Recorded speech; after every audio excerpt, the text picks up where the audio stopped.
What's up, YouTube? Back with your boy Luke, the king of Tijuana. Guys, I got to show you something right here. You remember this piece of shit right here, Logan Kelley, the guy that used to play basketball for Rutgers University? Take a good look at this kid right here. In case you didn't know, back in 2021, he went to a strip club in Tijuana, Mexico, and he sliced this girl's throat. He killed her right there on the floor. I mean, ear to ear. Her blood pressure dropped to 0 immediately, and she was probably dead before she hit the floor, okay? Well, in the United States, in any state in the Union, that would have been, this is all caught on video, by the way, which I'm not going to play the video. You can Google search it and find it. I'm not going to play it out of respect for her and her family. But in any state in the Union, it would have been a death penalty or life in prison. But we all know money talks and bullshit walks. In Mexico, they say, con dinero baila el perro, right? With money, the dog dances. So this process took out a long time. Took 2 or 3 years. Well, after 2 or 3 years, what ends up happening is Mr. Kelley pleads out to 22 years in prison. That's it, 22 years.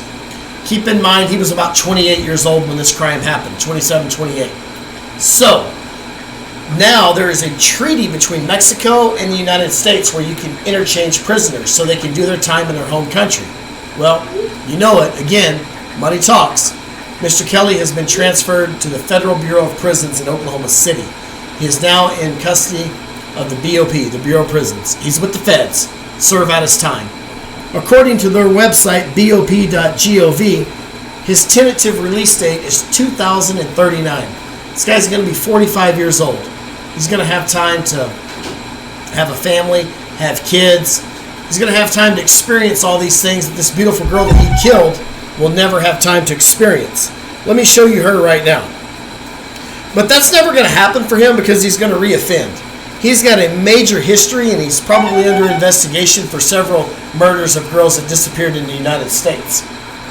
That's the beautiful girl right there that he killed. Her name was Isis Montoya. Single mother. She was just down there working. He walked up behind her and he killed that girl. Now, the unfortunate thing about this is, and the funny part is, you're not going to hear anything from Fox News or CNN about this situation, because they're never going to report the fact that a white guy went to Mexico and committed a crime.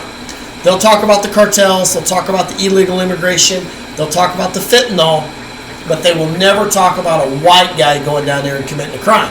And that's what happened. We'll show him one more time. This guy's sick. And guys, there's a whole lot more to this too. It's not just her. She's not the only victim. But anyway, let me tell you where they're going to go with this. With the prisoner treaty, when you get back to the United States, they're going to weigh the most time he can get is what he's already been sentenced for in Mexico. But if they can prove that if what he did in the United States would have gotten less time, then they will lower his sentence. For example, several Americans get caught in Singapore, with a pound of marijuana, and they get like a 40 or 50 year sentence. It's just crazy. But they get back over here with the prisoner treaty, and they get their sentence reduced down to a year or two, what it would be over here. I bet you 10 to 1, because he comes from money, he's going to have some super high caliber lawyers go up there and say that it was a crime of passion.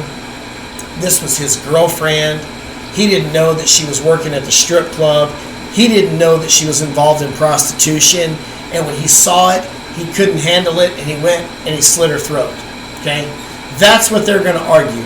Whether it was his girlfriend or not, whether it was the intended target or not, because there's a little bit of confusion there with the details. But what is a fact, and what you can find online, is this sick dude walked right behind that girl and cut her throat. She was dead before she hit the floor. Okay? They're going to argue crime of passion, and they're going to try to get this lowered.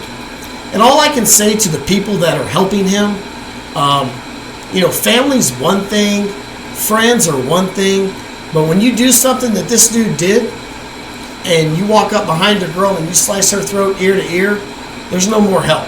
There's no more excuses.